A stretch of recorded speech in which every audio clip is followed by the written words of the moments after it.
बिस्मिल्लाहिर्रहमानिर्रहीम। चले हम आगाज करते हैं अपनी आज की लैब का।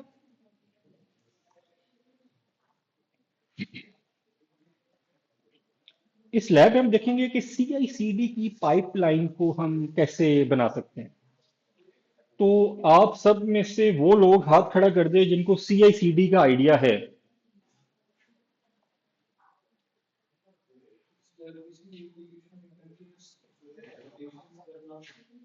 हाथ, ये जबान है जो आप हिला रहे हो। अच्छा, और किसी को आइडिया नहीं है? उमर, तुम तो पहले लेक्चर में भी थे, दूसरे लेक्चर में भी थे। कंटिन्यूस इंटीग्रेशन, कंटिन्यूस डिप्लॉयमेंट भूल गए हो?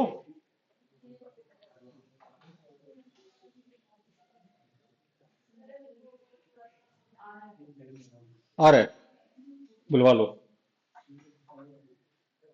अच्छा, मैं कुछ चीजों में बड़ा प्यार भरा हूँ और कुछ चीजों में थोड़ा सा स्ट्रिक्ट भी हूँ। ठीक है, तो ये देख लो कि अगर नंबर्स वंबर्स में गड़बड़ हो, जैसे आपने कहा भी इस साल हम मतलब इस क्लास में हमने नहीं देना क्विज, तो हमने उसको पेंड कर दिया, आगे ले गए।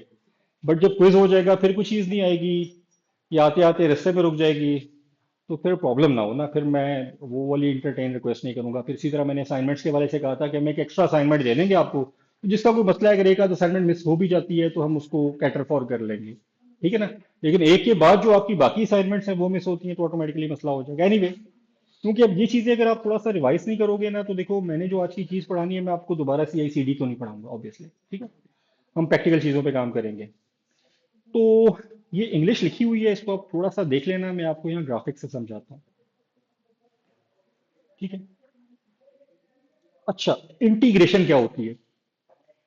हम नॉर्मली जब बड़े लेवल पे काम करते हैं तो वहां पे मुख्तलिफ टीम्स होती हैं जो मुख्तलिफ एस्पेक्ट्स ऑफ द सॉफ्टवेयर के ऊपर काम कर रही होती हैं। ठीक है, मुख्तलिफ लोग मुख्तलिफ पार्ट्स ऑफ द सॉफ्टवेयर बनाते हैं, फिर कुछ लोग टेस्ट करते हैं, फिर कुछ लोग उनको मर्ज करके एक उस मेन मॉड्यूल में लेके आते हैं। ठीक है, जैसे अगर हम एग्जांपल लेते हैं माइक्रोसॉफ्ट ऑफिस की, तो माइक्रोसॉफ्ट ऑफिस के अंदर तीन चार सॉफ्टवेयर्स हैं, एक्सेल भी है, वर्ड भी है, पावर पॉइंट भी है। ठीक है, तो अब एक टीम होगी जो एक्सेल पे काम कर रही होगी, एक पावर पॉइंट पे काम कर रही होगी और एक वर्ड पे काम कर रही होगी। ठीक है, वो उनका जो काम है वो अपने अपने लेवल पे प्रोग्राम होता रहेगा, फिर टेस्ट होता रहेगा और एंड में इंटीग्रेट होगा और एक प्रोडक्ट निकलेगी जिसका नाम होगा माइक्रोसॉफ्ट ऑफिस, जिसमें वो तीनों सॉफ्टवेयर अलग अलग जो बने हुए हैं वो इंटीग्रेट होके हमें मिल रहे होंगे। अगर हम माइक्रोसॉफ्ट ऑफिस में चले जाएं तो कोई बंदा उसके सेव के बटन पे काम कर रहा होगा, कुछ बंदा उसके ओपन के बटन पे काम कर रहा होगा, कुछ उसके बोल्ड वाला जो फंक्शनैलिटी है उस पर काम कर रहा होगा। ठीक है, अलग अलग। तो जब वो हर बंदा अपना अपना बटन बना लेगा तो एक टीम बैठी होगी जो सारे बटनों को जोड़ के ऊपर टूल बार में सेट कर देगी। सही है ना? तो एक वर्ड के अंदर भी, टीम के अंदर भी मुख्तलिफ एस्पेक्ट्स में काम हो रहा होगा। ये सारा कंटिन्यूस इंटीग्रेशन में आ जाएगा हमारे CI/CD के हवाले से। ठीक, और फिर उसके बाद हमने उसको कहीं ना कहीं इंप्लीमेंट करना होगा, इंस्टॉल करना होगा, उसको यूज करना होगा। ठीक है, ये जो सारे इंस्टॉलेशन, इनके रिलीज के बाद वाले जो एस्पेक्ट्स है, रिलीज होने वाले, इंस्टॉल होने वाले, डिप्लॉय होने वाले, ये आपकी डिलीवरी और डिप्लॉयमेंट में आ जाती हैं। तो CI/CD stand for continuous integration and continuous delivery और deployment, whatever your model is. कुछ कंपनियां जैसे माइक्रोसॉफ्ट ऑफिस वगैरह हैं, वो कंटिन्यूस डिलीवरी वाली चीजों में बात काम कर रही होती हैं, जैसा कि माइक्रोसॉफ्ट ऑफिस की जब रिलीज कर देंगे तो उन्होंने उसको डिलीवर कर दिया। अब जितने भी कस्टमर्स हैं उन तक वो नया माइक्रोसॉफ्ट ऑफिस पहुंच जाएगा। आगे उसकी डिप्लॉयमेंट उन्होंने खुद करनी है, अपने सिस्टम पे आपने ऑफिस खुद इंस्टॉल करना होगा। ठीक है, आप उसको डिप्लॉय अपने सिस्टम पे खुद करते हैं जब आपका दिल चाहता है। जबकि कुछ चीजें ऐसी हैं जैसे जीमेल है। अब जीमेल या गूगल ने अगर अपने वो जो उनका ड्राइव है और वो क्या है उनका जो वर्ड है उसका क्या नाम है, जो इनका जो डॉक्स, गूगल डॉक्स, अब वो उनका मॉडल इस तरह का है कि उन्होंने गूगल डॉक का कोई नया वर्जन निकालना है, तो वो बनाने के बाद और इंटीग्रेशन वाले स्टेप से गुजरने के बाद वो डिप्लॉयमेंट की स्टेज पे आ जाएंगे, क्योंकि उसके वेब सर्वर जहां पे गूगल डॉक्स चल रहा है ऑनलाइन वो उनके पास पड़ा हुआ है। तो वो बनाने के बाद कंटिन्यूस डिप्लॉय कर देते हैं। जो ही वो डिप्लॉय होता है तो नेक्स्ट टाइम जब आप ब्राउजर खोलते हो और गूगल डॉक्स के ऊपर जाते हो, docs.google.com पे जाते हो, तो आपके पास नया वाला वर्जन नजर आना शुरू हो जाता है। ठीक है, तो ये CI/CD के हवाले से मामलात चल रहे होते हैं। ठीक है, अच्छा, अब CI/CD हम एक छोटे लेवल पे ले आते हैं, वो तो बड़ा लेवल है ना गूगल डॉक का या माइक्रोसॉफ्ट का, हम अपने छोटे वाले लेवल पे आ जाते हैं। तो यहाँ पे क्या होता है कि हमारे पास एक single source of the repository होती है जिसमें सारे पार्टिसिपेंट अपना कोड पुश और पुल कर रहे होते हैं, ठीक है। उसके अंदर बहुत ज्यादा फ्रीक्वेंट चेक इन होते हैं कि जैसे जिस बंदे ने सेव के बटन पे काम करना था, जब वो अपना काम कंप्लीट कर लेगा तो वो अपना पुश कर देगा, ठीक है। जो बंदा ओपन के बटन पे काम कर रहा था वो अपना जब काम कंप्लीट करेगा, तो इस तरह से फ्रिक्वेंटली चेक इन्स वगैरह और चेकआउट्स वगैरह हो रहे होते हैं, ठीक है। उसमें हम कोशिश करते हैं कि जो ही कोई बंदा कोई काम अपडेट करे तो ऑटोमेटिकली उसकी जो रिलीज है वो बिल्ड भी हो जाए, टेस्टिंग भी ऑटोमेट हो जाए, वो सारी फ्रिक्वेंट इटरेशंस के साथ हो रही हो, इन्वायरमेंट आपका एक ही रहे सबके लिए। ये ना हो कि टेस्ट करते हुए दो अलग अलग टेस्टर थे, तो एक ने कुछ ज्यादा अच्छी तरह से टेस्टिंग कर दी, एक ने उस क्वालिटी की टेस्टिंग ना की, तो वो ऑटोमेटेड स्क्रिप्ट्स हों जो कि टेस्ट कर रहे हो। Visibility throughout the organisation आपकी नजर आ रही हो काम की पूरी टीम को, क्योंकि हर एक का काम दूसरे से लिंक होता है, ठीक है। अच्छा, उसके बाद और आपको पता हो कि आपकी डिप्लॉयमेंट में कितना टाइम लगेगा, ठीक है। इस तरह की सारी चीजें ये हमें दे रहा होता है। इसके लिए हमने सोर्स कोड मैनेजमेंट के हवाले से देखा था पिछली वाली क्लास में, गिट वगैरह के हवाले से, ठीक है। तो इसके लिए आपको ये सारे एस्पेक्ट्स जो हैं इन सब का वर्जन कंट्रोल और मैनेजमेंट एक सिंगल लेवल के ऊपर रखना बड़ा जरूरी होता है, ठीक है। अगर आप सेलेक्ट की क्यूरी चला रहे हैं, डेटाबेस से कोई डाटा सेलेक्ट कर रहे हैं और उधर से किसी और टीम वाले बंदे ने उस डेटाबेस के स्ट्रक्चर में, उस टेबल के स्ट्रक्चर में चेंज कर दी, तो आपकी जो क्यूरी है फेल आना शुरू हो जाएगी। फॉर एग्जाम्पल, आपकी बिजनेस की रिक्वायरमेंट थी कि आपने लोगों का डाटा सेव रखना है, तो आपने एक फील्ड बना दी वहां पे नेम की, ठीक है। Okay fine. तो आप अब उस नेम की फील्ड से डाटा को उठा के कुछ आगे प्रोसेसिंग करवा रहे हैं, जीयूआई बना रहे हैं या प्रोफाइल का पेज बना रहे हैं, तो आप क्या करते हैं कि प्रोफाइल के पेज में क्यूरी करते हैं उस नेम वाले, उस कस्टमर वाले फोल्डर को, और उसमें आप क्यूरी लगाते हैं सेलेक्ट नेम फ्रॉम कस्टमर्स, ठीक है। फाइन। अच्छा, इन द मीन टाइम पीछे से आपके किसी और एरिया से रिक्वायरमेंट जनरेट हुई कि यार चूंकि दुनिया में ना खाली नेम नहीं चल रहा होता, फर्स्ट नेम और लास्ट नेम चल रहा होता है। तो आप ऐसे करो, ये जो इसको चेंज कर दो, ये लोगों के खाली नेम स्टोर ना करो, फर्स्ट नेम और लास्ट नेम अलग अलग स्टोर करना शुरू कर दो, ताकि जब हम प्रोफाइल में कोई बंदा लॉग इन करता है तो हम उसे वेलकम और आगे उसका लास्ट नेम, ये बड़ा अजीब सा लगता है कि वेलकम और पूरा नाम आपका मोहम्मद उमर शो हो रहा है, ठीक है, ये हफ्सा अब्बासी शो हो रहा है। तो वहां बाय ये होता है कि आप जब किसी से फॉर्मली कम्युनिकेट करते हैं तो आप उसको लास्ट नेम के साथ बुलाते हैं, ठीक है। तो हम ये रिक्वायरमेंट जनरेट हुई कि यार ये तो बड़ा अजीब सा लगता है कि पूरा नाम आप लिख देते हैं, जब भी बंदा लॉग इन करता है तो कहता है जी वेलकम मोहम्मद उमर। तो हम इसको ऐसे कर लें कि हम कहें कि नहीं, हम लास्ट नेम उनका वेलकम के साथ यूज करेंगे। तो आप ये करो कि नेम की फील्ड को चेंज कर दो फर्स्ट नेम और लास्ट नेम में, ठीक है। अब क्या हुआ कि आप तो अपना काम कर रहे थे, आपका सॉफ्टवेयर बिल्कुल ठीक चल रहा था, वो जो जिस दूसरे किसी टीम के पास, डेटाबेस वाले के पास से रिक्वायरमेंट आई, तो उसने क्या किया कि नेम की फील्ड को अब डीकम्पोज कर दिया फर्स्ट नेम और लास्ट नेम में, और क्यूरी भी लगा दी, और उसमें से उसने प्रोग्रामेटिकली जहां पे स्पेस आ रही थी उसमें पहला वाला हिस्सा जो था फर्स्ट नेम की फील्ड में डाल दिया, सेकंड वाला हिस्सा लास्ट नेम की फील्ड में डाल दिया, और नेम वाले कॉलम को उड़ा दिया, ठीक। अब उसने अपना काम कर दिया। सेकंड इटरेशन के ऊपर या सेकंड डिप्लॉयमेंट के ऊपर आपका प्रोफाइल का पेज एरर देना शुरू कर दिया। क्या एरर दे रहा था? वहां तो क्यूरी वही लगी हुई थी कि सिलेक्ट नेम फ्रॉम कस्टमर्स। अब वहां तो नेम का कॉलम ही नहीं है, तो कहेगा कि यार ये अननोन कॉलम है, तो आपको एरर आना शुरू हो जाएगा। आपको यार ये कैसे अननोन कॉलम है, पहले तो ठीक चल रहा था। वो पता चलेगा कि किसी और टीम की किसी और चेंज की वजह से आपका काम खराब हो गया, अब आपको भी जाके चेंज करना पड़ेगा उसको ना।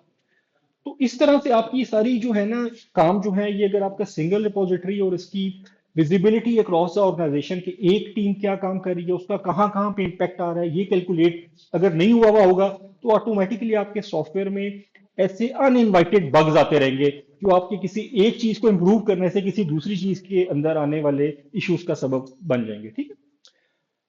तो इन सारी चीजों को देखते हुए, जो कि एक बड़ा मुश्किल काम था, कोशिश की गई कि इन सब चीजों को ऑटोमेट कर दिया जाए, ताकि जो ही एक बंदा कुछ भी करता है चेंज अपने सॉफ्टवेयर के अंदर, उस कंपोनेंट के अंदर जिसका ताल्लुक बाकी चीजों से भी है, जो इंटीग्रेटेड फुल लेवल का सॉफ्टवेयर चल रहा है, तो आपकी टेस्टिंग और बिल्डिंग ऑटोमेटिक हो जाए, ताकि जो ही आपने किसी चीज को पुश किया, साथ ही पूरा एक प्रोसेस चले।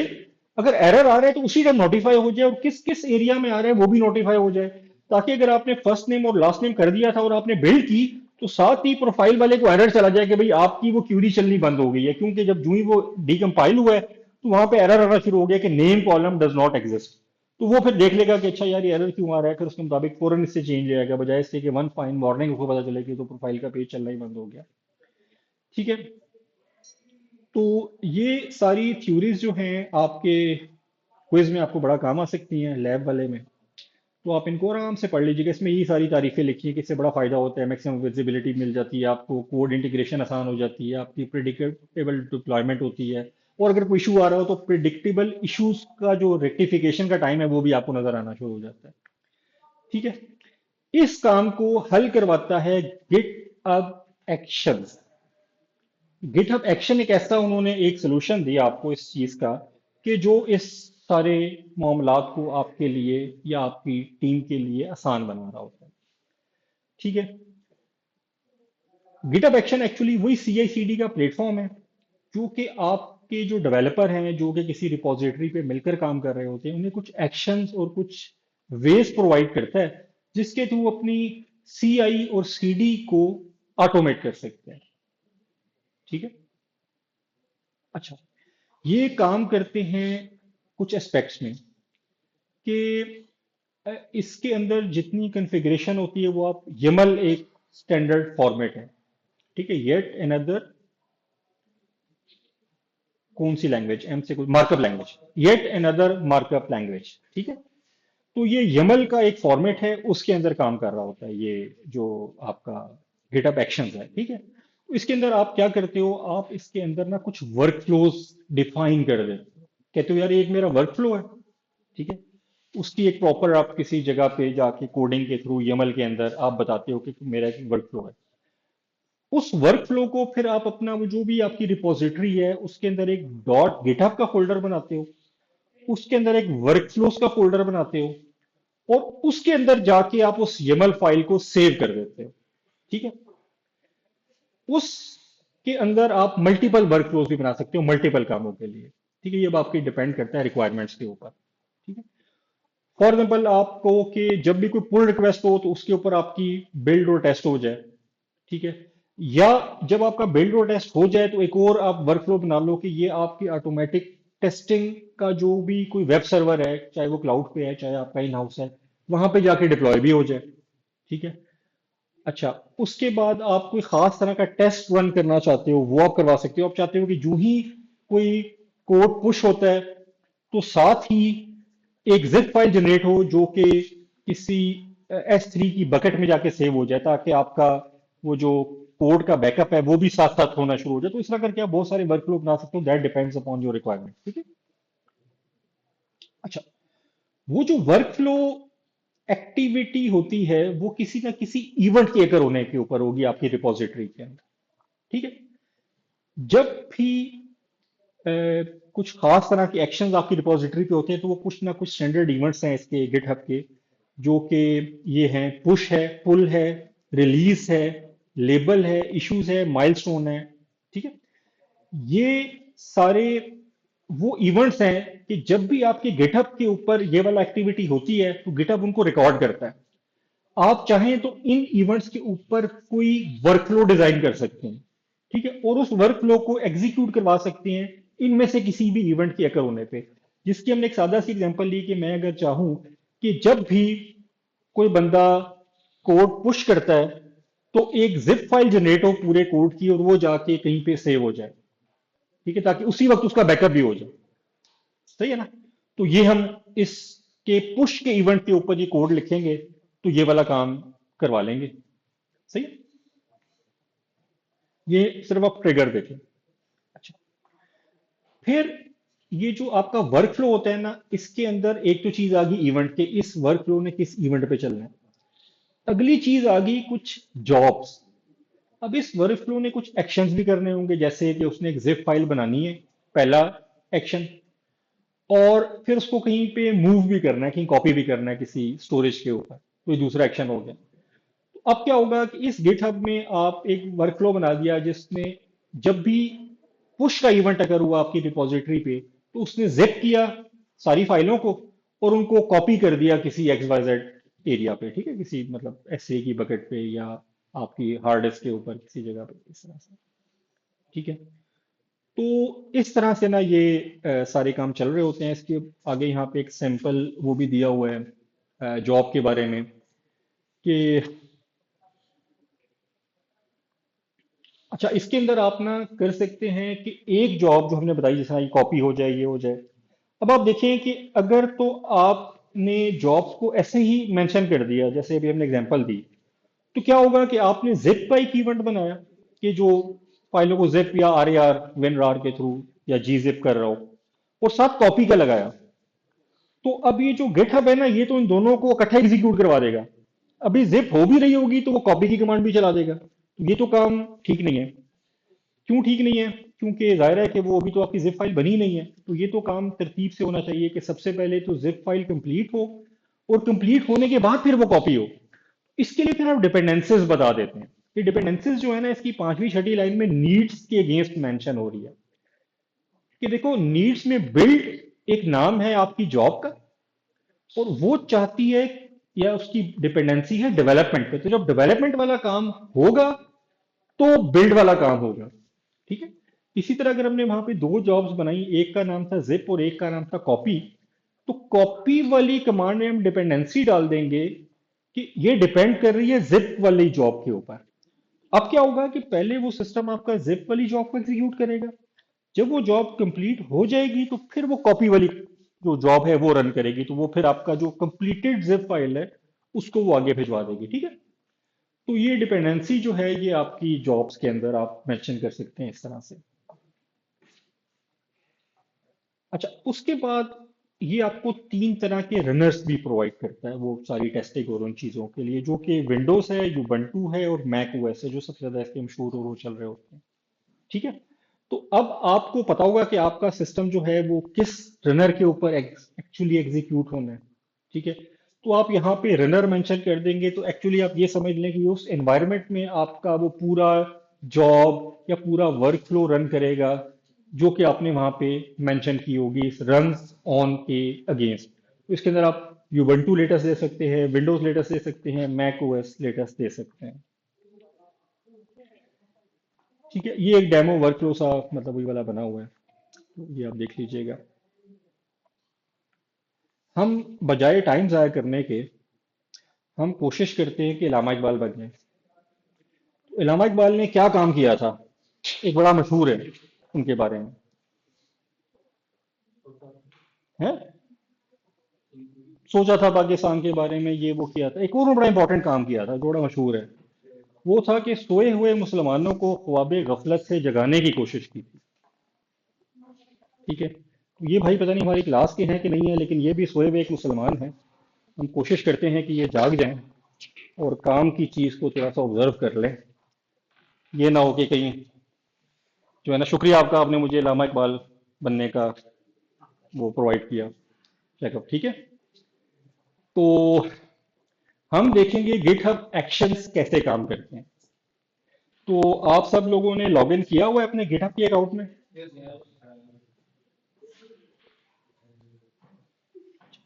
गिटहब एक्शन जो है ना, ये हम कैसे बना सकते हैं? दो तरीके से बना सकते हैं, एक सीएलआई यूज करते हुए और एक जीयूआई यूज करते हुए। ठीक है।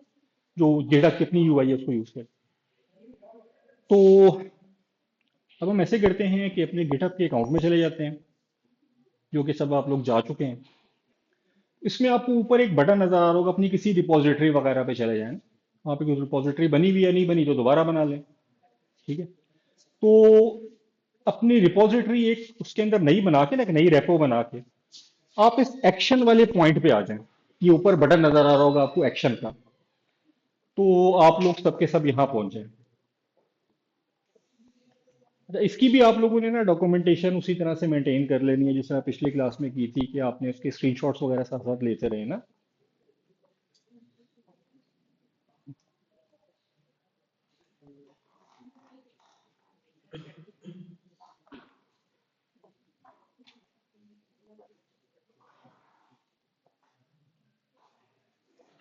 भाई हर बच्चे ने अपना अपना काम करना है।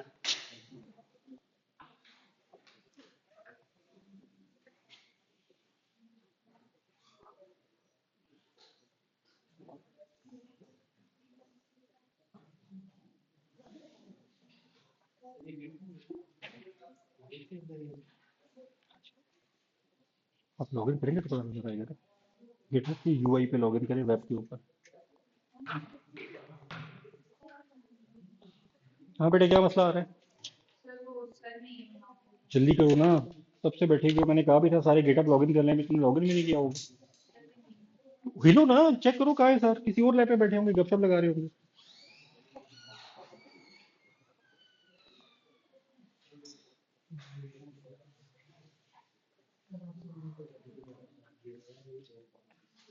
लैपटॉप निकाल लो, अगर लैपटॉप है तो उस पर कर लो, नहीं है तो सर को चेक करो, किसी आमने सामने वाली क्लास में होंगे, नहीं तो किसी और लैब वाले को ले आओ। बेटे सामने सामने, सामने या साथ वाली लैब में चेक कर लो।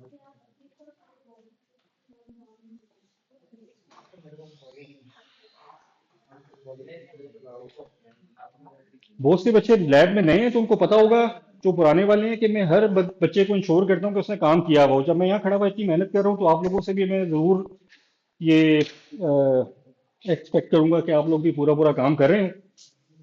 और इसलिए फिर जिस जिसने अभी तक लॉगिन नहीं किया, काइंडली लॉगिन कर ले।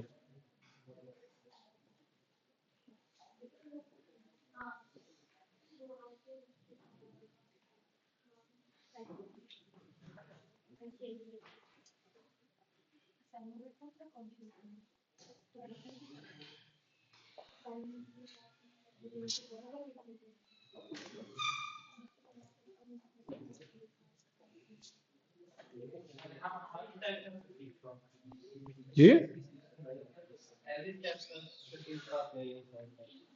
एवरी स्टेप का 2 बार स्क्रीनशॉट ले लो तुम। हो सकता है एक खराब हो जाए, डिलीट हो जाए, तो चलो दूसरा बैकअप के तौर पे पड़ा हुआ होगा।